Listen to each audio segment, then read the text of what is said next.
আসসালামু আলাইকুম lovely audience, আশা করি আপনারা ভালো আছেন। লিওনেল মেসি 39 বছর বয়সে যত রেকর্ড এবং তিনি স্বপ্ন দেখেন, স্বপ্ন ভাঙান, স্বপ্ন দেখেন, সেটাও করতে পারেন।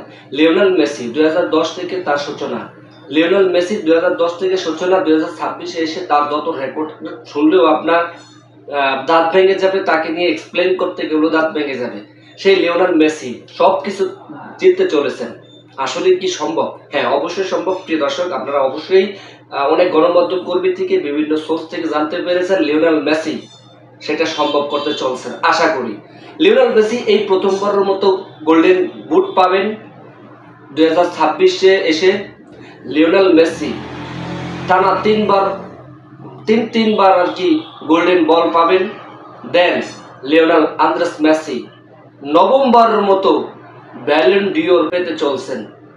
Lionel Andres Messi, Lionel Messi যদিও ওইটা হচ্ছে ভিন্ন সাবজেক্ট ভাই। সেই 2022 সালে তার আন্ডারে তার ক্যাপ্টেন্সি, তার খেলার অ্যাপ্রোচ এবং ডেডিকেটেড, এবং ফ্রান্সের এগেইনস্টে টাইব্রেকারে শেষ পর্যন্ত তারা চ্যাম্পিয়ন্স হয়। লিওনেল আন্দ্রেস মেসি 2022 বিশ্বকাপ এইবারও কি সম্ভব ভাই? সেটা হচ্ছে পরের কথা। স্পেনের এগেইনস্টে খেলা যেহেতু সেটা পরের কথা, কিন্তু লিওনেল মেসি যে এইগুলো সম্ভব করেছে সেহেতু অবশ্যই সম্ভব হতে পারে। লিওনেল মেসি যদি সেটা সম্ভব করে, সকল যারা পিছিয়ে হয়ে গেছে তাদেরকেও ছাড়িয়ে যাবে এবং তার সমতুল্য হবে না। লিওনেল আন্দ্রেস মেসি টানা ব্যাক টু ব্যাক চ্যাম্পিয়ন্স হবে। 2026 বিশ্বকাপ চ্যাম্পিয়ন হলে তো কি বলবো আর, ভাষাহীন। তো ভাই 39 বছর বয়সে কে পারে ভাই? সেটা লিওনেল মেসি সম্ভব করে দিয়েছে।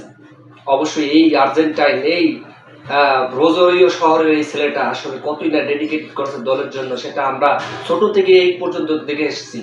এবং তিনি 2014 বিশ্বকাপের ফাইনালে উঠেছেন।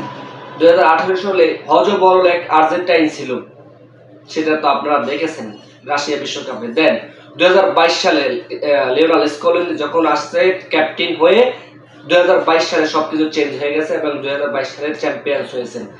এবং কোপা আমেরিকা টানা 2বার চ্যাম্পিয়ন্স হয়েছেন, ফাইনালিসেমা চ্যাম্পিয়ন হয়েছেন সেই লিওনেল ক্যাপ্টেন্সির কারণে। এবং 22-এ এসে তো চ্যাম্পিয়ন হয়েছেন। এইবার 2026 এসে বিশ্বকাপ চ্যাম্পিয়ন হওয়ার পথে। আরেকটি ম্যাচ এবং মহাকাব্য লেখা হবে এক লিওনেল মেসি। আসলে সবকিছু সম্ভব যদি নিজের ভিতরে ওই চেতনা যদি থাকে। অবশ্যই শুভকামনা থাকবে লিওনেল মেসির জন্য।